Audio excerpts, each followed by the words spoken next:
Blood pooled beneath James Washington as Officer Keller radioed dispatch. Suspect neutralized. The badge camera shut off. No one would know what truly happened at Parkside gas station tonight. No one except the 6 men watching from across the street, their faces hard as granite. Before we dive into this shocking story of injustice and brotherhood, let me know where you're watching from in the comments below. Hit that like button if you believe everyone deserves fair treatment regardless of their skin color, and subscribe to join our community fighting for truth. Now let's uncover what really happened that fateful night at Parkside gas station. James Hawk Washington pulled his sleek black Dodge Charger into Parkside gas station just after 11:30 on a Tuesday night, the overhead fluorescent lights casting harsh shadows across his tired face. At 39 years old, the former Navy SEAL commander carried himself with the quiet confidence of a man who had faced death in the dust and heat of Afghanistan and the urban warfare of Syria. His distinguished military career had earned him multiple commendations, including the Silver Star, yet tonight he was simply a man trying to get home after visiting his mother in the hospital. The slight limp as he stepped from his vehicle betrayed the injury that had forced his retirement 2 years ago, shrapnel damage that still caused him pain on cold nights like this one. The Riverdale, Georgia gas station was nearly empty this late, with just a single attendant visible through the glass storefront. James noticed the patrol car immediately parked at the edge of the property, its occupant watching with unusual intensity.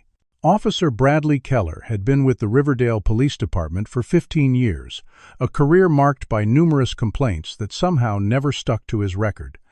He observed the black man at Pump 7 with narrowed eyes, noting the military bumper sticker and the confident way he carried himself despite his slight limp. James felt the familiar tightening in his chest, the tension that arose whenever he found himself under unwarranted police scrutiny. After filling his tank, he decided to grab a coffee for the final stretch home. Inside, the night attendant, Mr. Patel, greeted him warmly. "Evening, Commander Washington. How's your mother doing?"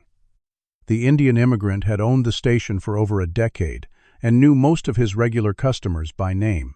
"A little better today, thanks for asking," James replied, selecting a coffee and adding 1 sugar packet. "The doctors are cautiously optimistic." They chatted briefly about the unseasonably cold weather before James paid and headed back to his car. He noticed Officer Keller had repositioned his patrol car directly behind his Charger, blocking him in. Taking a deep breath, James placed his coffee on the roof of his car and waited, hands visible at his sides. Officer Keller approached, hand resting casually on his holstered weapon. "License and registration," he demanded, without preamble or explanation. "May I ask why I'm being stopped?" Officer James inquired, politely maintaining a respectful tone despite the lack of cause. Keller's face hardened. "Your left taillight's out. License and registration now." James knew with absolute certainty that his taillight was functioning perfectly, having had his car serviced just 2 days prior. Nevertheless, he nodded calmly. "My registration is in the glove compartment, and my wallet is in my back pocket. I'm going to reach for them now if that's okay." Keller's hand tightened on his weapon. Slowly.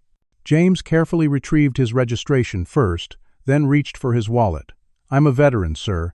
Navy SEAL retired." He mentioned this not as a request for special treatment, but in hopes it might establish some common ground. Instead, Keller's expression darkened further. "Think that makes you special? Think that means you can drive around my town like you own it?" The racial undertone was unmistakable. James remained silent, extending his license and registration with steady hands. Keller barely glanced at them. "Step out of the vehicle." Inside the store, Mr. Patel watched nervously, recognizing the familiar pattern of harassment he'd witnessed too many times before. He quietly activated his phone's camera, though the angle captured only a portion of the interaction. "Officer, I've done nothing wrong," James stated firmly. "I'd like to know the specific reason you're asking me to exit my vehicle." Keller's face flushed with anger at the challenge. "I said get out of the car, boy." Now the slur hung in the air between them. James felt a cold anger rising but kept his expression neutral as he carefully opened his door. "I'm going to reach for my cane," he said, indicating the collapsible walking aid on his passenger seat. As James reached across, Keller suddenly drew his weapon. "He's reaching for something," he shouted, though there was no one else present to hear. James froze, his military training kicking in. "Officer, that's my walking cane. I have a service-related injury." He slowly raised his hands. "My VA ID is in my wallet if you'd like to see it." Keller's finger tensed on the trigger. I said, "Don't move," but something in his eyes suggested he wanted an excuse. James remained perfectly still, hands raised, when Keller lunged forward, suddenly grabbing his collar and attempting to drag him from the vehicle. "You people never learn," Keller growled, his free hand still pointing the gun at James.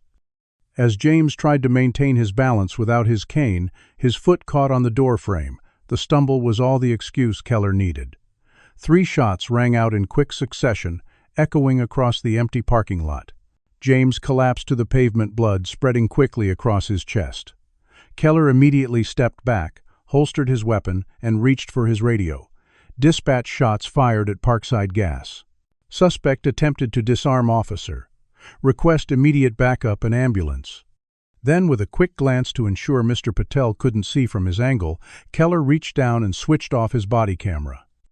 6 cell phones chimed nearly simultaneously across different time zones, each displaying the same single word, Prometheus.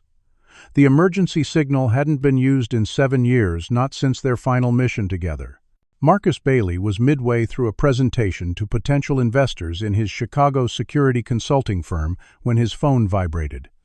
The tall, impeccably dressed businessman glanced at the screen, immediately excused himself, and left without explanation, leaving his assistant scrambling to cover. In San Antonio, Texas, Darius Johnson was demonstrating close-quarters combat techniques to a group of private security contractors when the message arrived.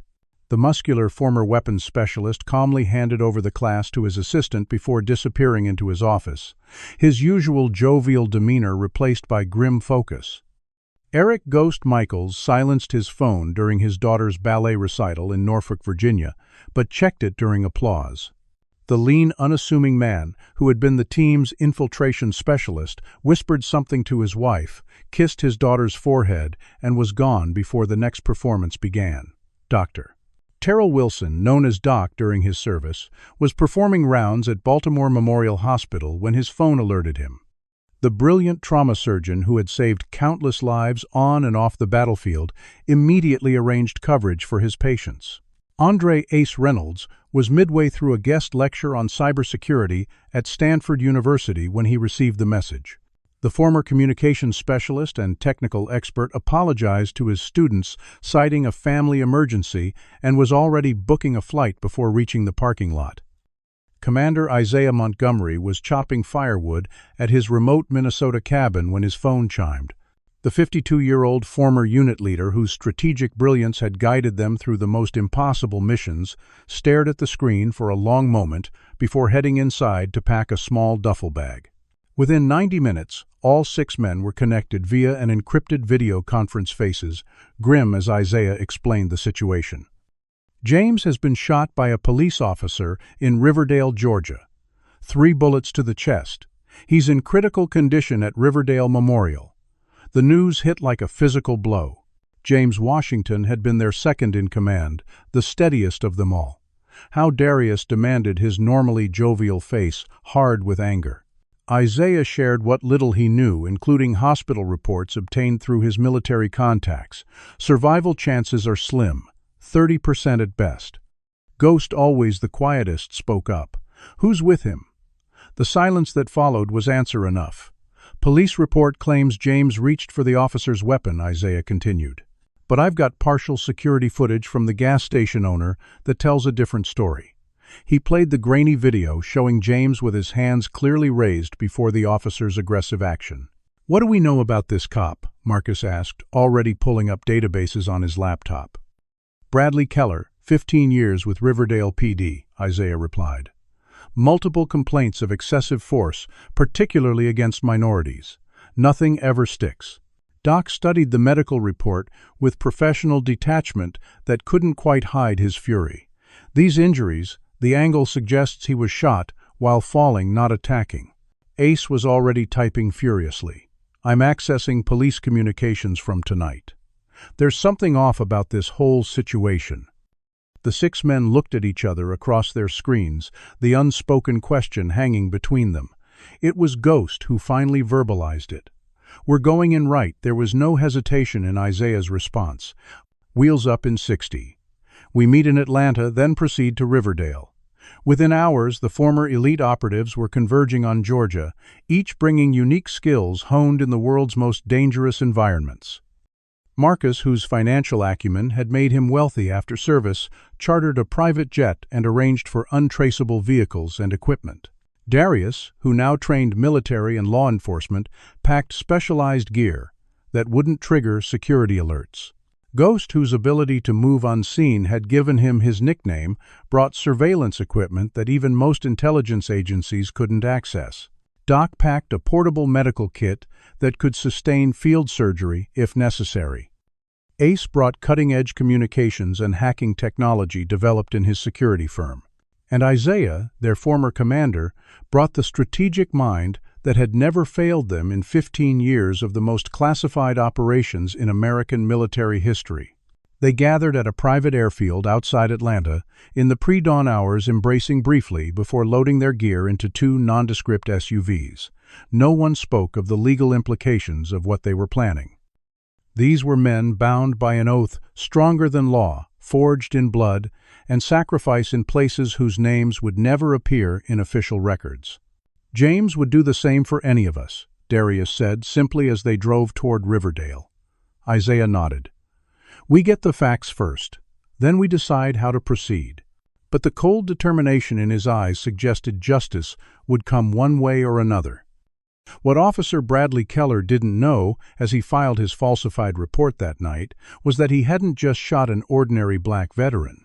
He had fired upon a brother of the most lethal special operations unit in American military history. And now that brotherhood was coming for him. What happens when a small southern town's carefully maintained facade begins to crack? What truths lie beneath the surface of Riverdale's picturesque streets and friendly smiles?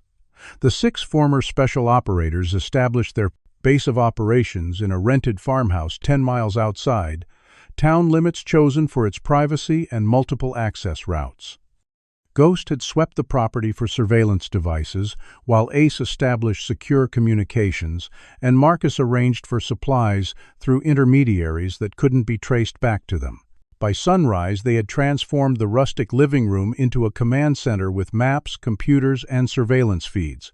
First priority is understanding what we're dealing with. Isaiah directed, falling naturally into the leadership role they all still respected. "Marcus, I need financial and political relationships. Ace, get me into their systems. Ghost and Darius, begin environmental reconnaissance. Doc, find a way to access James at the hospital." Each man moved with the disciplined efficiency that had made their unit legendary.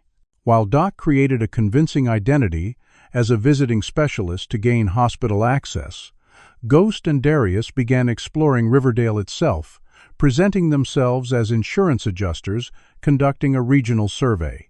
What they discovered was a town divided along invisible but rigid lines. The western districts, including Riverdale Heights, where the shooting occurred, were predominantly white affluent and protected by heavy police presence. Eastern neighborhoods with significantly larger Black and Hispanic populations received minimal municipal services despite paying the same taxes. The segregation isn't official, but it might as well be Ghost reported during their evening briefing. Black residents described being pulled over repeatedly when driving through western neighborhoods, especially after dark. Darius added several mentioned Keller specifically. They call him and his regular partners the Old Guard, officers who believe in maintaining traditional values in certain neighborhoods. Ace had successfully penetrated the police department's supposedly secure database. Keller has 17 complaints for excessive force in the past 5 years alone. 15 involved Black or Hispanic individuals. None resulted in disciplinary action. He displayed the records on their main screen. Chief Robert Langston dismissed every case personally, usually citing lack of evidence or officers' reasonable judgment. Marcus followed with his findings. Riverdale Development Corporation owns most commercial property in town, plus significant residential holdings. Their CEO, Richard Holloway, makes regular contributions to the Police Benevolent Fund and the re-election campaigns of both the mayor and district attorney. While the others gathered intelligence, Doc had managed to see James at the hospital. The news wasn't good. He's stabilized, but critical. 3 gunshot wounds, significant blood loss, potential nerve damage. His professional demeanor cracked slightly. They've got him under police guard, allegedly for his protection. The nursing staff mentioned pressure from administration to minimize treatment.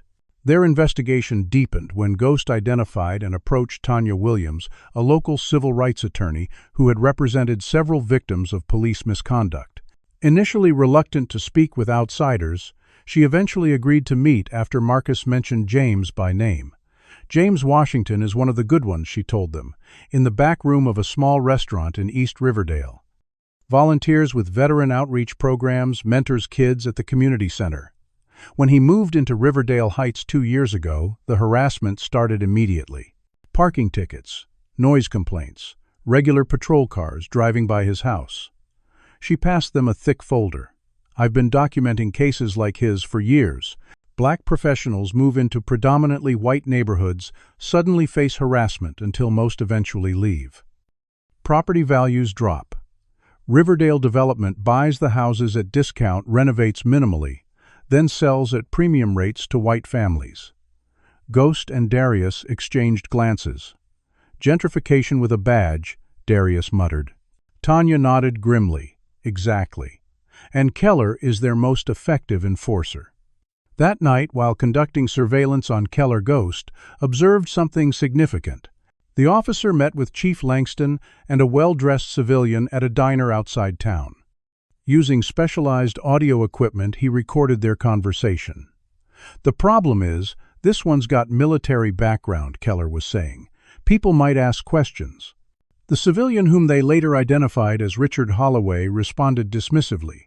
People always ask questions, then they forget. Handle it like the others.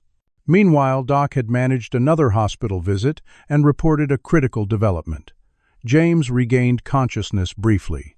He recognized Keller from previous encounters, said the officer mentioned something about keeping their town clean right before shooting him.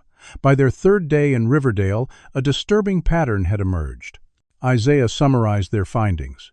Riverdale maintains an unofficial but rigidly enforced racial boundary.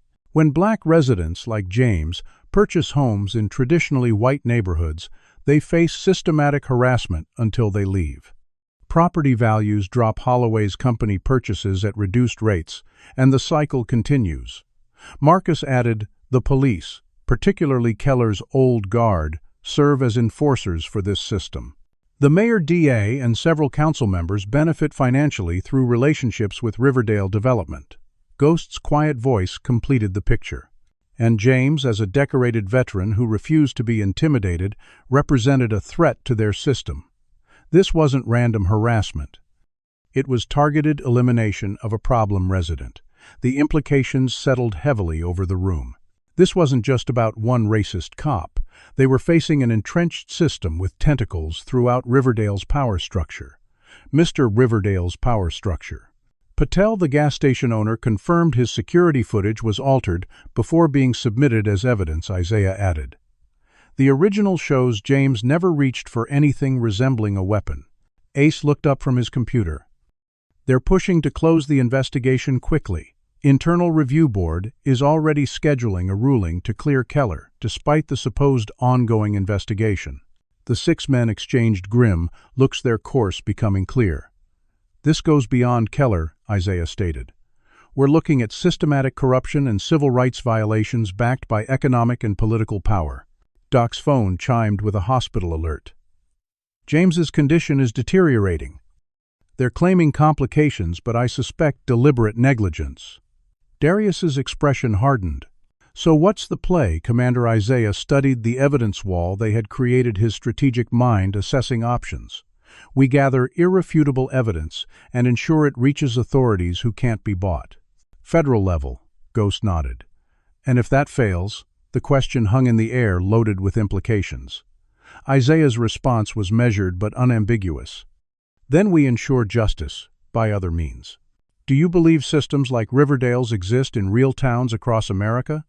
Comment number 1, if you think institutional racism is still embedded in some communities, or number 2, if you believe these problems are exaggerated. Like this video if you believe everyone deserves equal protection under the law regardless of race or background. Subscribe to follow this story of brotherhood and justice to its conclusion. What would you do if someone you considered family faced such injustice? Would you work within the system or take matters into your own hands? As our team of former special operators digs deeper into Riverdale's corruption, they're about to discover just how high the conspiracy reaches. The investigation entered its 4th day with increasing resistance from Riverdale's power structure. Chief Langston called a press conference on the courthouse steps, flanked by uniformed officers in a show of solidarity. The department stands behind Officer Keller, who acted appropriately when threatened by an aggressive suspect he declared to assembled reporters. Toxicology reports indicate the presence of substances that may have contributed to Washington's behavior. This was a blatant lie, as Doc had accessed the actual medical records, showing no such findings. The local newspaper, the Riverdale Register, printed the police narrative verbatim under the headline "Officer Justified in Shooting of Drug-Influenced Suspect." Television stations repeated the claims without verification, except for one junior reporter who dared to ask about the missing body camera footage. She was quickly shouted down by other journalists. Back at their farmhouse command center, ACE monitored the media coverage with disgust. Their character assassinating James without a shred of evidence, and most outlets are just parroting the official line. Their challenges multiplied when hospital security was doubled, limiting Doc's access to James. They've moved him to a different floor and restricted visitation to immediate family only, which conveniently doesn't exist since James's mother is hospitalized elsewhere and his father passed years ago, Doc reported. Tanya Williams arrived at their base that evening, visibly shaken. "My office was broken into last night. Case files missing, computer stolen. Police took the report but made it clear no real investigation would follow." Marcus discovered his hotel room had been searched during his absence, though the intruders found nothing of value since the team kept all significant materials at the farmhouse. The most troubling development came from Ghost's overnight surveillance. He had photographed Keller meeting with several other officers behind a closed restaurant, joined later by Richard Holloway. "They're coordinating their stories," Ghost reported, displaying the images, and Holloway is orchestrating. ACE had intercepted police department emails revealing a conspiracy to expedite the investigation. They're planning to hold the review board tomorrow instead of next week. Ruling is predetermined to clear Keller completely. Isaiah had approached District Attorney Caroline Foster, presenting himself as a military colleague of James, investigating potential civil rights violations. Her response was revealing. "Washington's case is being handled appropriately by local authorities," she stated coldly. "Outside interference, especially making unfounded accusations of racial motivation, is unwelcome and potentially slanderous." When Isaiah mentioned possible federal interest, she smiled thinly. "Feel free to contact them. We have excellent relationships with state and federal offices." Marcus's financial investigation uncovered why. Holloway's development company has projects in 6 counties.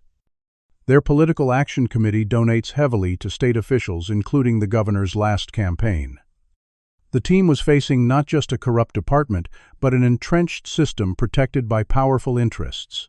Meanwhile, James's condition worsened suspiciously. Doc managed a brief examination posing as a consulting physician and discovered concerning irregularities. His antibiotics were diluted, pain management is substandard, and wound care has been neglected. This isn't just poor care, it's deliberate. The most damning evidence came when Ghost followed Holloway to a private club outside town limits.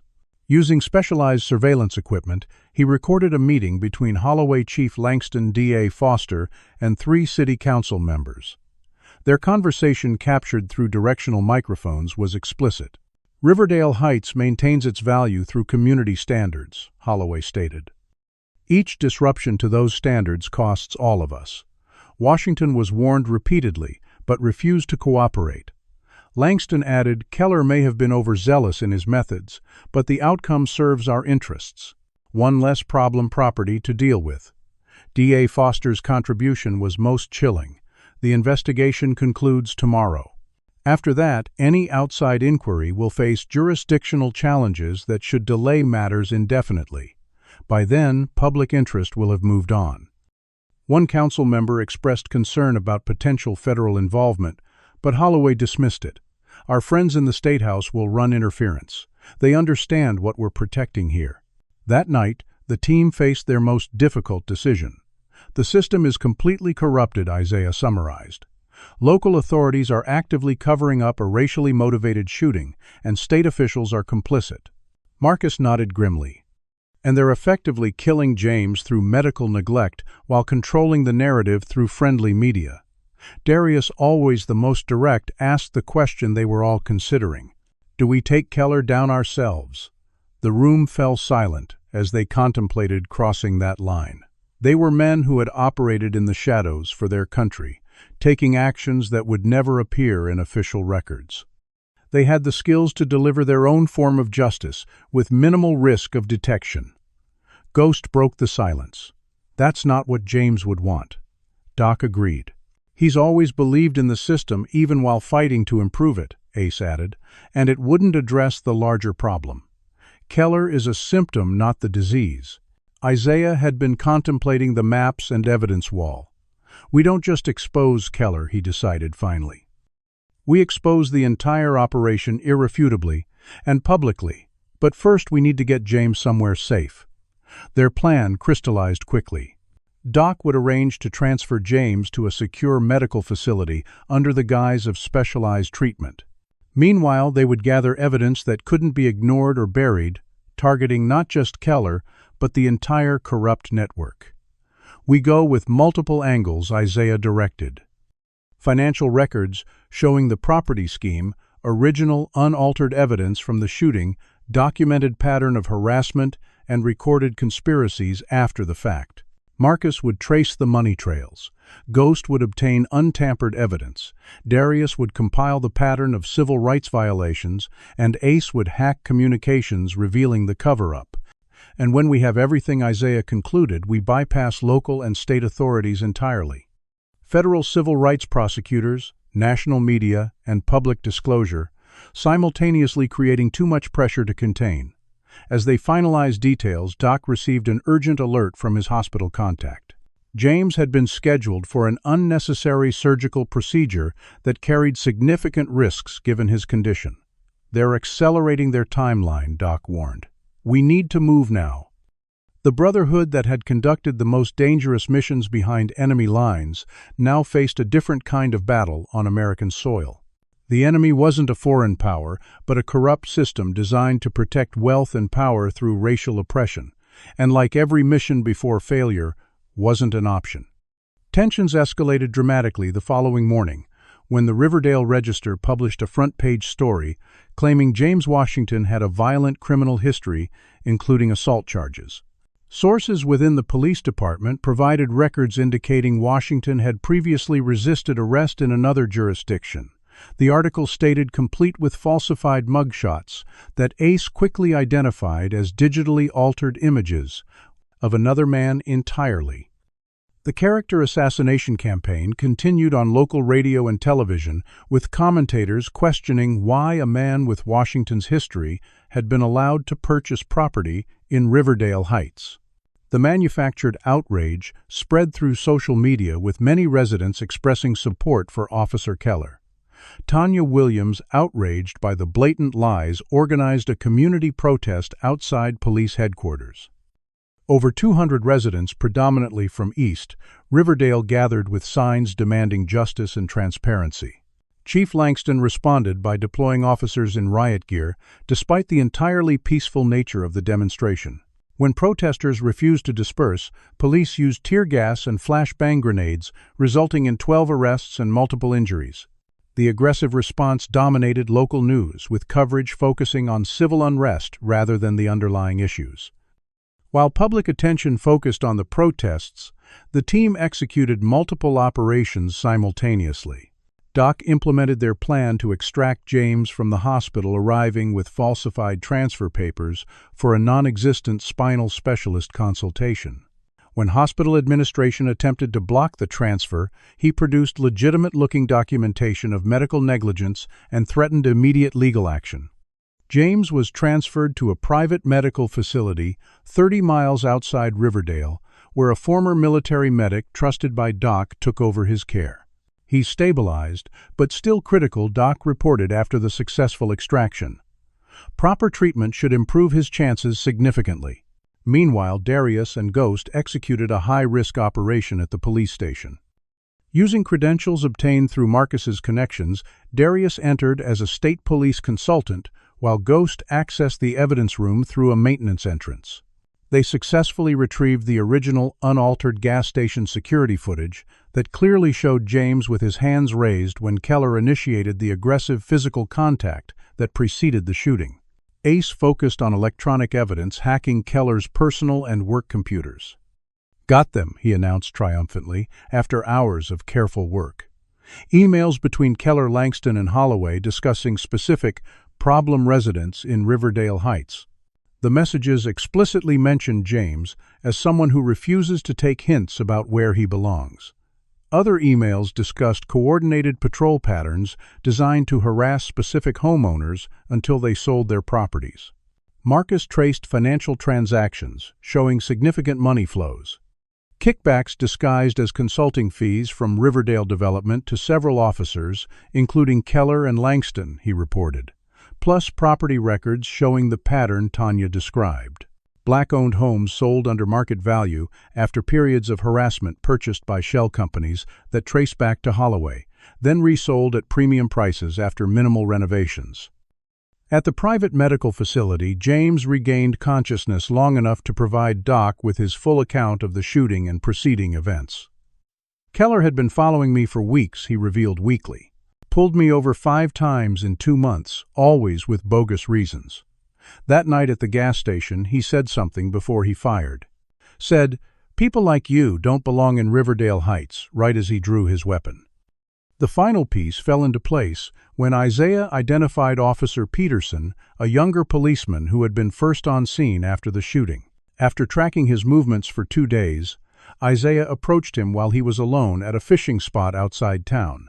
Peterson initially reacted with hostility and denial, but Isaiah's calm persistence gradually broke through. "I know what you saw that night," Isaiah said simply, "and I know it's eating at you." Peterson eventually cracked under the weight of his conscience. Keller had already fired when I arrived. James was on the ground, clearly unarmed. Keller took a knife from his own pocket and dropped it near James's hand. His voice shook as he continued. "He told me what to say in my report. Said everyone would back his version because that's how things work in Riverdale." Isaiah offered Peterson a chance to make things right by providing a sworn statement suggesting witness protection could be arranged if necessary. The young officer wavered, torn between fear and his deteriorating moral certainty. "I never signed up for this," he finally admitted, "but they'll destroy me if I talk." By the 6th day of their operation, the team had compiled overwhelming evidence of not just Keller's actions, but the entire corrupt system. Isaiah called them together to finalize their approach. "We have financial records showing the property scheme, original unaltered video of the shooting testimony from James, and potentially Officer Peterson documented pattern of harassment and recorded evidence of the conspiracy before and after the fact." Their plan was to take this evidence to federal authorities, specifically the Civil Rights Division of the Justice Department, while simultaneously releasing key portions to national media outlets. However, when Marcus attempted to contact federal officials through his considerable network, they encountered unexpected resistance. "My contact at the DOJ says they've already been approached by the governor's office about a local matter being sensationalized for political purposes," he reported with disbelief. They're reluctant to intervene without extraordinary evidence of systematic violations. Ace's research revealed why. Holloway's development company has projects across 6 states. Their political action committees donated to campaigns on both sides of the aisle. They've got influence at levels we didn't anticipate. The Brotherhood faced their most difficult decision yet. Their legal options appeared increasingly limited against a system with tentacles reaching into federal agencies. Some team members began advocating for more direct action. Keller and his cronies aren't going to face justice through official channels, Darius argued. Maybe it's time we delivered our own verdict. Ghost, usually the quietest, disagreed. That makes us no better than them. We'd be abandoning everything we fought for. The debate might have fractured their unity if not for an unexpected development. James, though still weak, insisted on speaking with the full team via secure video conference. "I know what some of you are considering," he said, his voice barely above a whisper. This isn't about revenge. It's about justice and change." He paused, gathering strength. "What happened to me happens every day to people without our resources and skills. Taking out Keller, or even Holloway, doesn't fix the system. Exposing it might." His words resonated deeply with men who had sworn to defend American ideals, even when America itself fell short of them. Isaiah nodded slowly. "James is right. We go with the original plan, but we increase the pressure.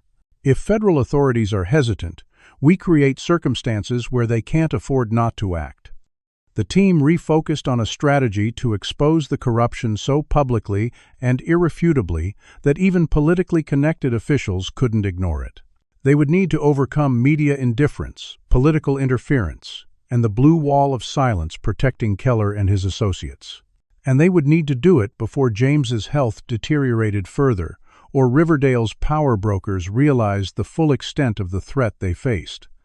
As Isaiah outlined their refined approach, the farmhouse took on the atmosphere of a military command center before a major operation.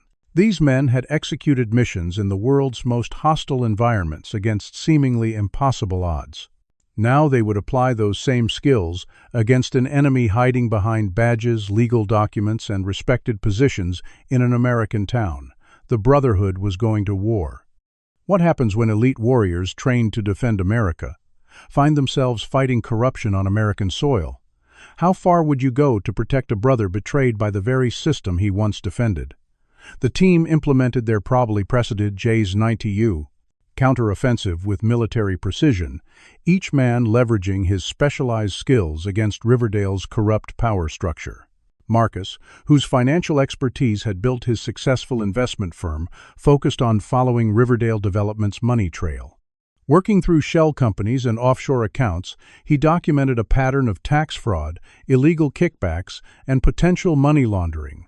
Holloway's operation isn't just morally bankrupt, it's legally criminal, he reported, compiling evidence packages that he anonymously forwarded to the IRS, SEC, and financial crimes units at the FBI. Financial investigators can't ignore this level of documentation regardless of political pressure.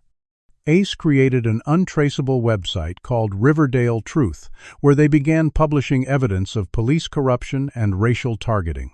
The site included the unaltered security footage showing James with his hands raised when Keller initiated the confrontation email exchanges between department leadership discussing harassment strategies and documentation of the pattern of property devaluation and acquisition.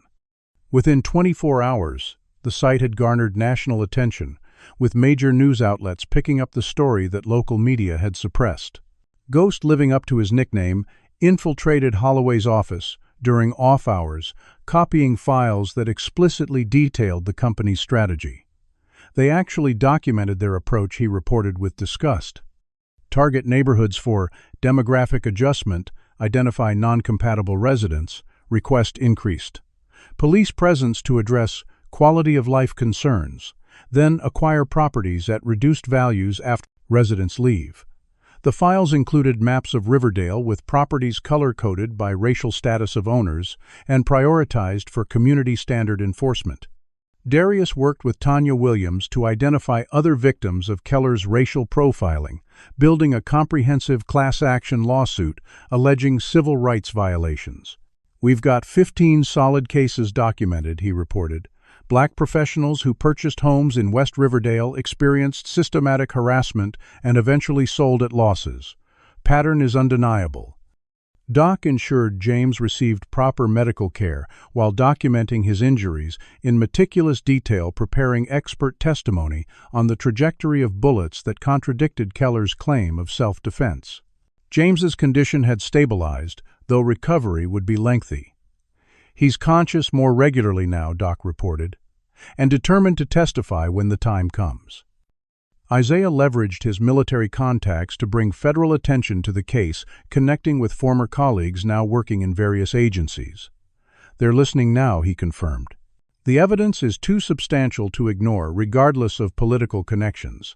The combined pressure began to produce results. National media coverage intensified, with investigative journalists arriving in Riverdale to conduct independent research that local reporters had avoided. Social media amplified the story, with the security footage of James's shooting shared millions of times. Civil rights organizations announced plans to investigate Riverdale's police practices. As scrutiny increased, Officer Keller began showing signs of strain. During a routine traffic stop, he assaulted a black motorist who questioned the reason for being pulled over.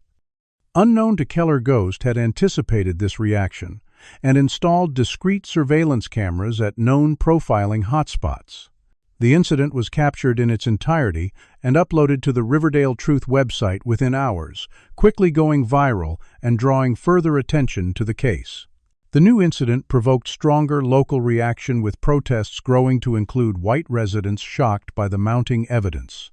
Facing increasing pressure, Chief Langston attempted damage control by suspending Keller with pay, calling his actions an isolated incident under investigation, despite the overwhelming evidence of departmental complicity. Mayor Jenkins announced the formation of an independent review committee to examine police practices, though its members were predominantly associates of D.A. Foster.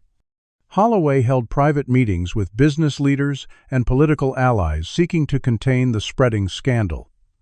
The team monitored these desperate maneuvers while preparing for their most significant move. Riverdale's annual Spring Gala, a prestigious charity event attended by the town's elite, was scheduled for the following evening. Holloway planned to use the occasion to announce a major new development project that would further his gentrification agenda. The team saw an opportunity to expose the corruption before Riverdale's most influential citizens and visiting dignitaries. "We infiltrate the gala, present the evidence directly to attendees, and force a public reckoning," Isaiah proposed. Coordinated with media coverage and federal involvement to prevent containment, the plan required precise timing and coordination. Marcus would attend as a potential investor, having secured an invitation through business connections. Ace would hack the venue's audiovisual systems to display their evidence at a crucial moment. Ghost would secure entry points and monitor security. Darius would position himself as additional security personnel. Isaiah would coordinate from nearby, ready to present their case directly to attendees. Doc would remain with James, ensuring his safety in case of retaliation. As they finalized preparations, Ace intercepted troubling communications. "Holloway's people are getting nervous. They're discussing contingencies, including potentially resolving the James Washington problem permanently." The implication was clear. If their other efforts failed, they might attempt to silence James to prevent his testimony. The Brotherhood's mission had now expanded beyond exposing corruption to protecting their wounded brother from further harm. The stakes couldn't be higher as they prepared for what might be their final operation together. "This isn't just about James anymore," Isaiah reminded them during their last briefing. "It's about every person targeted by this system, and those who would be targeted in the future if we fail." The men who had conducted America's most classified operations now prepared to shine a light on corruption that thrived in darkness. Do you believe there's ever a time when working outside the system becomes necessary to achieve justice? Comment number 1, if you think these veterans are justified in their methods. Or number 2, if you believe they should rely solely on legal channels despite the corruption they've uncovered. Like this video if you appreciate the brotherhood and loyalty these men show to their fallen comrade. Subscribe to see how this high-stakes confrontation plays out at Riverdale's gala. Have you ever witnessed corruption being protected by those in power? How would you respond if traditional channels of justice were blocked? As our team of former special operators prepares for their most crucial mission, yet they're about to discover that even the most carefully laid plans can take unexpected turns when facing an entrenched enemy fighting for survival. The momentum shifted dramatically in the 48 hours before the gala, as Riverdale's power structure began fracturing under mounting pressure. Officer Peterson contacted Isaiah, having made his decision. "I can't live with this anymore," he said, voice shaking. "I'll testify about what really happened that night, what I saw Keller do, and the instructions I was given afterward." Isaiah arranged federal protection through his contacts, knowing Peterson's testimony would be crucial in any official proceedings. Two city council members, sensing the direction of prevailing winds, reached out through intermediaries to distance themselves from Holloway. They're claiming minimal knowledge of the harassment operations, Marcus reported after meeting with one councilman's lawyer, offering to provide documentation in exchange for immunity considerations. The Riverdale Truth website had surpassed 1 million visitors, with national news networks broadcasting key evidence and conducting follow-up investigations. CNN sent a correspondent to interview Tanya Williams and other victims of the systematic harassment. Fox News questioned the financial improprieties uncovered in Holloway's operations. MSNBC focused on the racial targeting aspect of the property scheme. Even local media, initially complicit in the cover-up, began asking harder questions as the national spotlight intensified. Richard Holloway, recognizing the gathering storm, accelerated plans for the development project announcement, hoping to finalize deals before investigations could freeze his assets or operations. "He's scrambling to lock in commitments," Ace reported, after intercepting communications between Holloway and potential investors. "Wants signed contracts before the scandal fully breaks." The spring gala became the focal point for both sides. For Holloway and his allies, it represented perhaps their final opportunity to present a facade of legitimacy and business as usual. For the Brotherhood, it offered the perfect stage to expose the corruption before Riverdale's most influential citizens and visiting state officials. The team made final preparations with the disciplined focus that had defined their military careers. Marcus, dressed impeccably in a tailored tuxedo, arrived at the Riverdale Country Club as a potential investor in Holloway's new development. Ace had compromised the venue's entire technical infrastructure, giving him control over lighting, sound, and digital displays. Ghost secured covert entry points and established surveillance on key targets, while Darius positioned himself among the security personnel after bribing a contractor for credentials. Isaiah coordinated from a command vehicle nearby, maintaining communication with all team members and their federal contacts. Doc remained with James at the secure medical facility, both for protection and to monitor his improving condition. The gala began at 7 with cocktails and networking among Riverdale's elite. Chief Langston attended in dress uniform, playing the role of respected public servant despite the growing scandal. D.A. Foster circulated confidently, assuring concerned attendees that the unfortunate incidents were being addressed appropriately. Mayor Jenkins glad-handed donors and business leaders, his forced smile betraying underlying anxiety. Richard Holloway was the center of attention, projecting calm authority while privately watching the entrance for his investors. At 8:30, after dinner had been served, Holloway approached the podium for his announcement. The room quieted as he began speaking about Riverdale's bright future and his company's commitment to maintaining the community's special character. It was at that precise moment the Brotherhood executed their plan. The lights dimmed briefly, and when they returned, the large screens behind Holloway displayed the unaltered security footage of James Washington's shooting. The audio system broadcast Keller's voice clearly. "People like you don't belong in Riverdale Heights." Gasps and murmurs spread through the stunned audience as the footage showed James with his hands raised, Keller's aggressive actions, and the 3 shots fired at an unarmed man. Before security could respond, the screens transitioned to police communications about targeting black residents, then financial records showing kickbacks to officers, and finally the color-coded neighborhood maps designating properties for CLAV demographic adjustment. Holloway froze at the podium, his prepared speech forgotten, as his operation was exposed in vivid detail before his most important supporters and potential investors. Chief Langston moved toward the audiovisual booth, but Darius intercepted him with a firm hand on his shoulder. "I wouldn't, Chief. This is just getting interesting." As chaos erupted in the ballroom, Marcus approached the podium calmly. "Ladies and gentlemen, what you're seeing is evidence of systematic civil rights violations, police corruption, and financial fraud, orchestrated by the man standing before you." He gestured to Holloway, whose face had drained of color. "These aren't allegations. They're documented facts being simultaneously provided to federal authorities and national media." Isaiah entered the ballroom, his commanding presence drawing all eyes. "My name is Commander Isaiah Montgomery, United States Navy retired. The man shot by Officer Keller was James Washington, former Navy SEAL, and my brother-in-arms." His voice carried moral authority that silenced the room.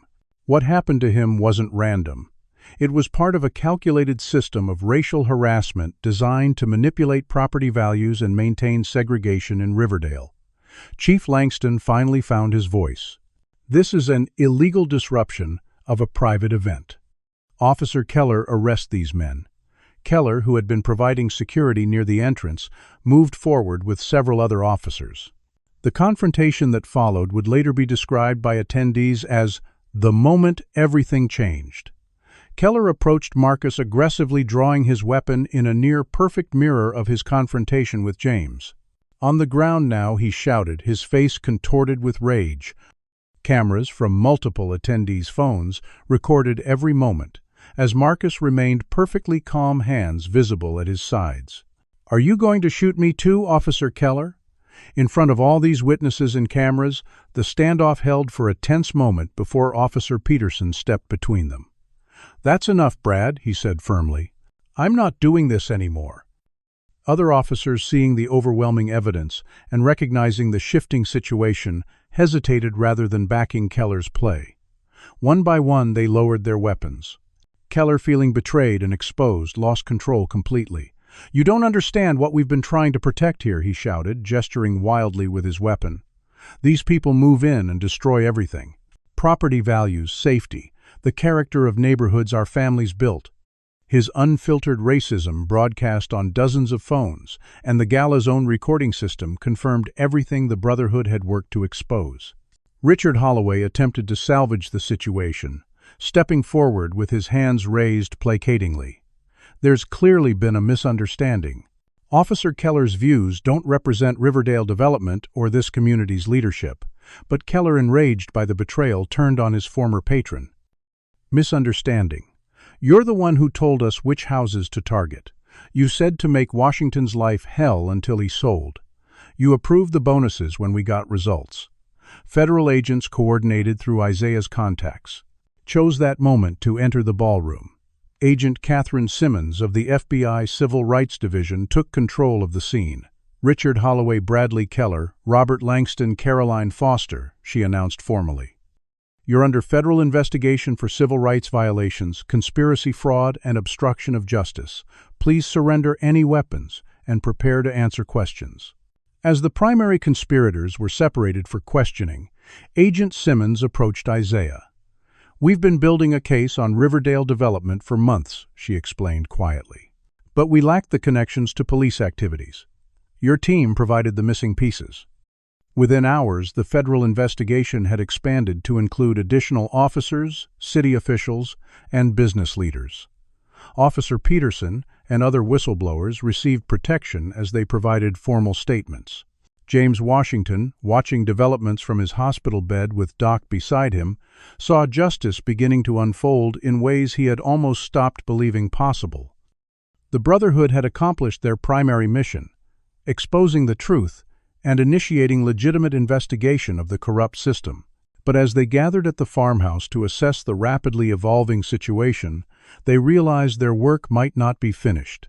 Threats against James, Tanya, and the whistleblowers had been intercepted by ACE's monitoring systems. Despite the high-profile arrests, elements of the conspiracy remained active and potentially dangerous. More concerning was evidence suggesting Riverdale wasn't unique. Similar operations existed in other communities across the state, with connections to larger power structures that remained untouched by the current investigation.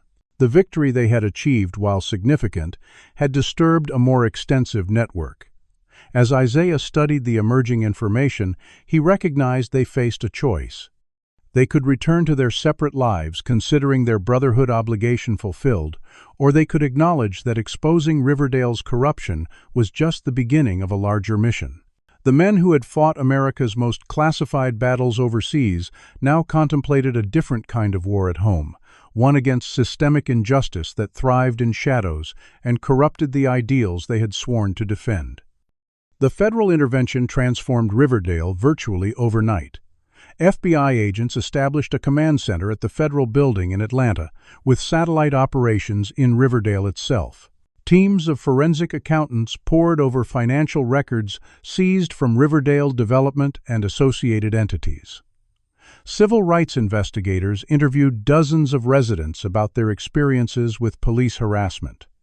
And criminal prosecutors built cases against the primary conspirators, including Keller, Langston, Holloway, and Foster. Special Agent Catherine Simmons, a 20-year veteran of the FBI's Civil Rights Division, took personal charge of the investigation.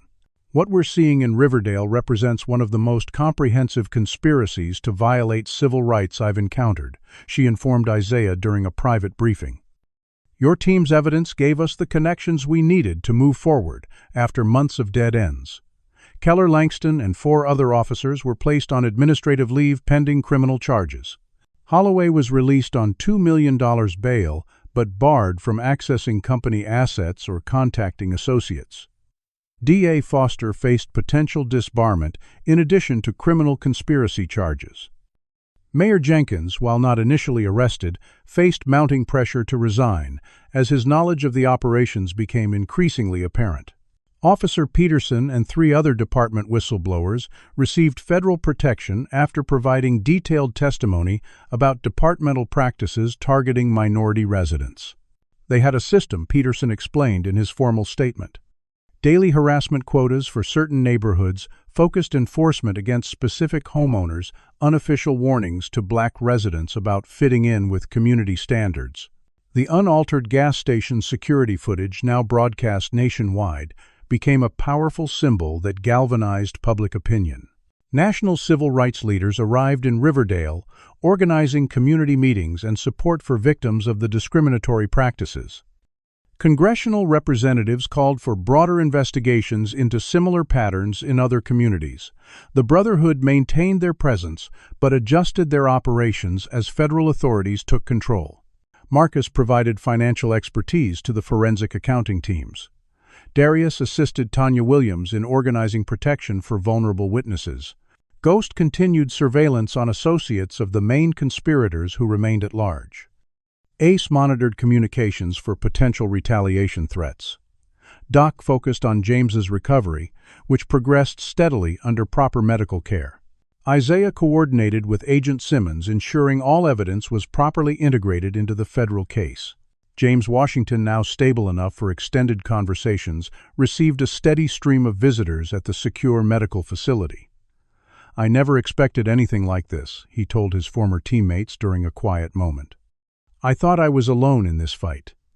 Darius gripped his shoulder gently. "You're never alone, brother. Not while any of us draw breath." The investigation expanded beyond Riverdale as financial trails led to similar operations in neighboring counties. "This appears to be a template that's been implemented in multiple communities," Agent Simmons explained during a briefing. "Coordinated harassment to maintain racial boundaries and manipulate property values with law enforcement serving as the enforcement mechanism." The Brotherhood's victory, however, was not without consequences. Resistance emerged in various forms. Some Riverdale residents organized counter-protests supporting the arrested officials, claiming outside interference in local affairs. Anonymous threats were made against James, Tanya, and the whistleblowers. Ghost identified surveillance on team members by private security contractors with ties to Holloway's broader business network. Most concerning was information Ace uncovered while monitoring communications among Holloway's associates. "They're discussing containment strategies," he reported grimly. including potential permanent solutions to the whistleblower problem. The team implemented countermeasures, increasing security for key witnesses and maintaining constant vigilance. Their military training served them well in identifying and neutralizing potential threats before they materialized. 2 weeks after the gala exposure, federal grand juries returned indictments against 23 individuals involved in the Riverdale conspiracy and related operations. The charges included civil rights violations, conspiracy fraud, obstruction of justice, money laundering, and in Keller's case, attempted murder.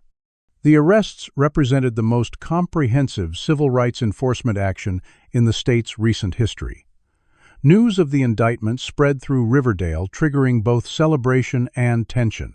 East Riverdale residents gathered for a community prayer service, thanking God for justice long delayed. In western neighborhoods, reactions were mixed, with some residents expressing shock at the extent of the corruption, while others maintained the defendants were being railroaded for maintaining community standards. James, now able to walk short distances with assistance, attended a small press conference organized by Tanya Williams. His statement was brief but powerful.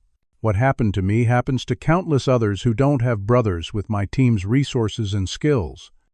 This case isn't about me. It's about a system that decided some Americans have fewer rights than others based on the color of their skin."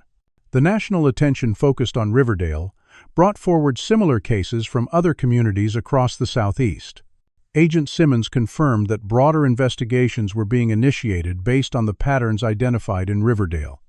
"We're seeing evidence of coordinated efforts crossing jurisdictional boundaries," she noted. The implications are troubling, but not surprising to those of us who work in civil rights enforcement. As federal authorities solidified their cases, the Brotherhood gathered at the farmhouse to assess their mission status. Their primary objective, justice for James and exposure of the system that targeted him, had been substantially achieved. The question now was whether their work was complete. Similar operations exist in at least 5 other communities we've identified. ACE reported displaying a map with highlighted locations.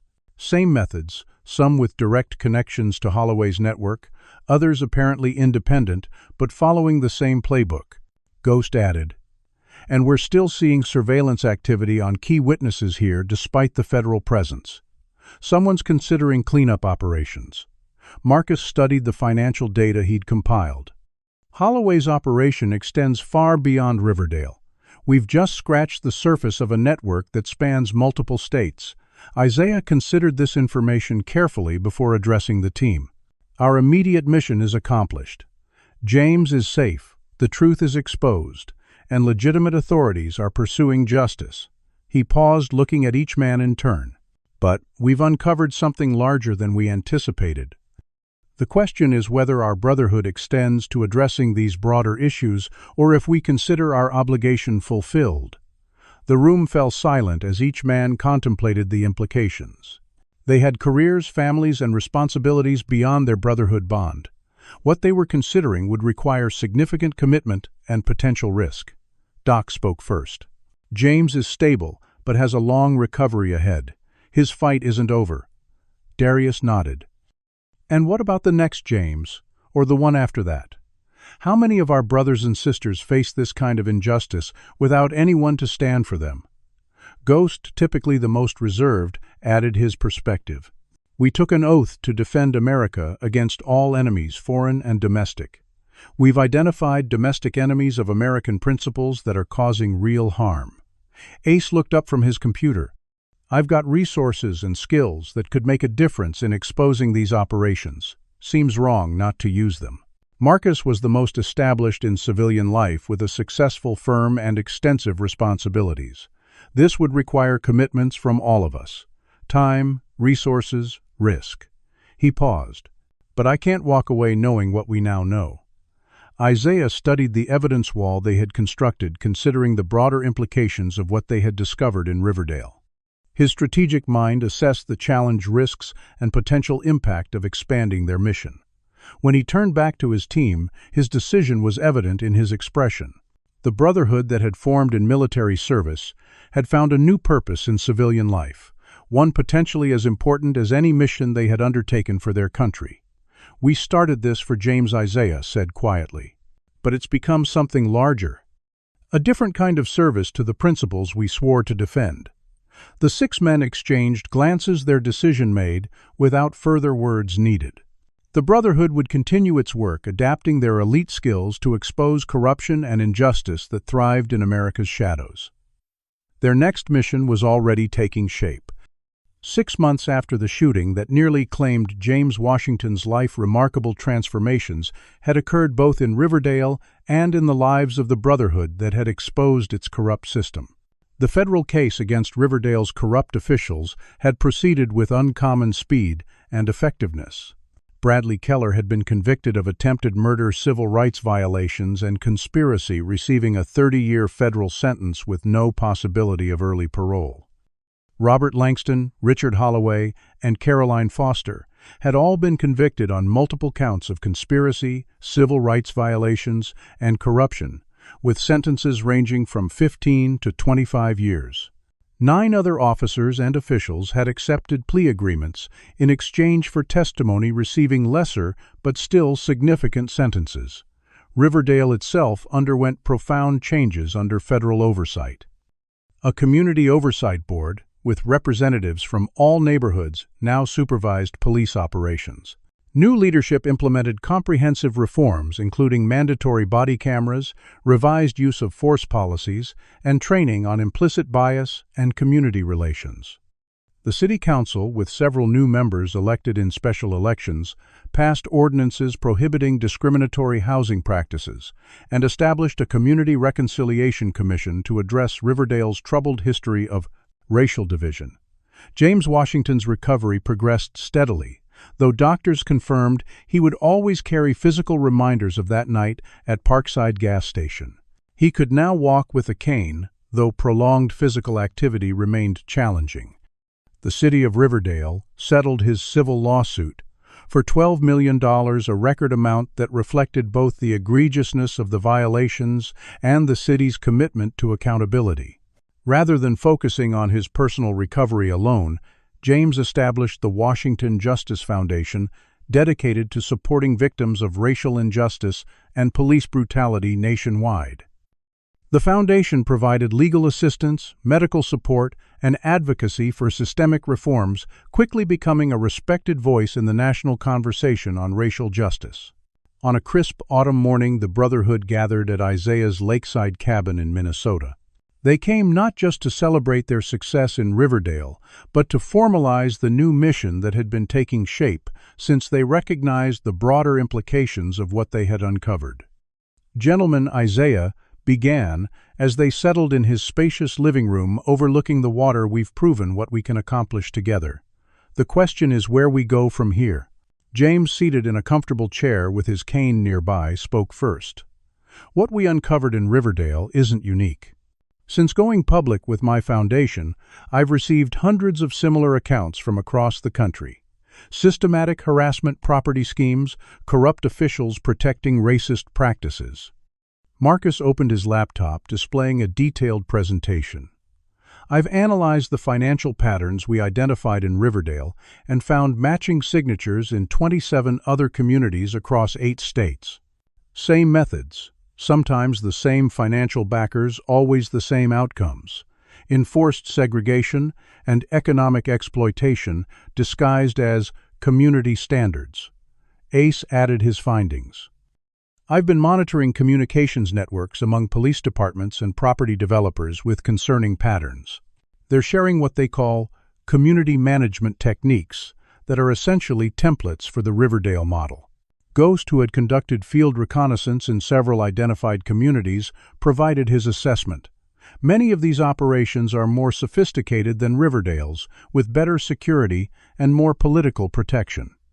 Standard investigative approaches often hit walls of jurisdiction or political interference." Darius outlined the human cost. "We're seeing families losing generational wealth, facing trauma from harassment, and losing faith in American institutions. The damage goes beyond property values to fundamental questions of citizenship and belonging." Doc completed the picture with medical impacts.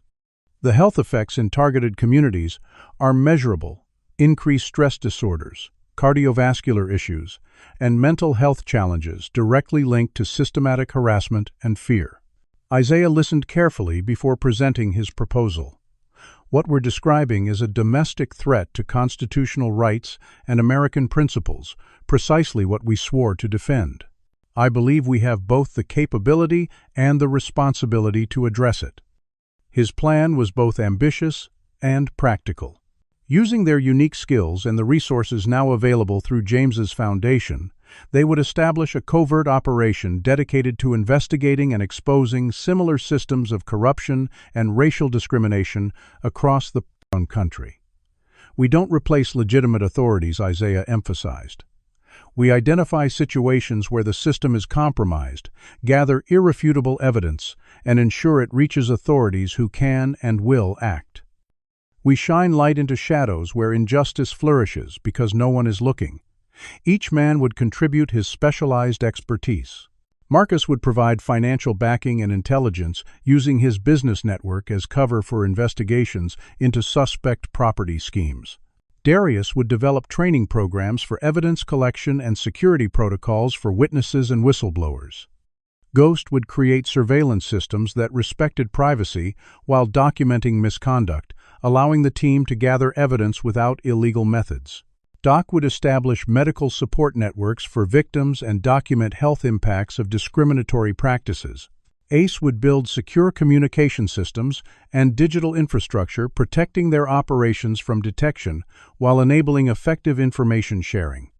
Isaiah would coordinate their efforts and maintain connections with trustworthy federal authorities, ensuring their evidence met standards for criminal prosecution. James, as the public face of the Washington Justice Foundation, would provide legitimacy and resources while identifying communities needing intervention. This isn't vigilante justice, Isaiah clarified. It's supporting the system when it works and bypassing corruption when it doesn't. Our goal is always legitimate legal action and systemic reform. The men discussed practical considerations, time commitments, operational security, legal boundaries they would not cross. They established protocols for case selection, focusing on situations where traditional remedies had failed due to corruption or institutional resistance. Their first target was already identified: a small town in Louisiana where black landowners were mysteriously losing properties with historical and economic significance through a combination of tax manipulation, selective code enforcement, and intimidation.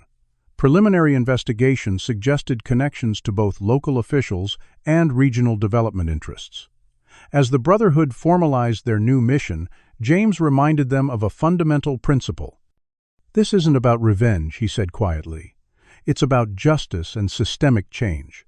We're not punishing individuals as much as transforming institutions that betray American promises." Isaiah nodded his agreement. "We fought for this country overseas. Now we fight for its soul at home." The men who had once conducted America's most classified military operations now committed themselves to a different battle, exposing America's darkest corners to the light of justice. Their specialized skills, honed in wartime service, found new purpose in peacetime citizenship. Though the road ahead carried risks and challenges, they stood united by bonds forged in combat and strengthened by their commitment to a country that truly lived up to its ideals for all citizens. As they prepared to deploy for their first official mission under the new framework, Doc raised a glass in a toast. To the Brotherhood, he said simply, "And to James, who reminded us what we're fighting for."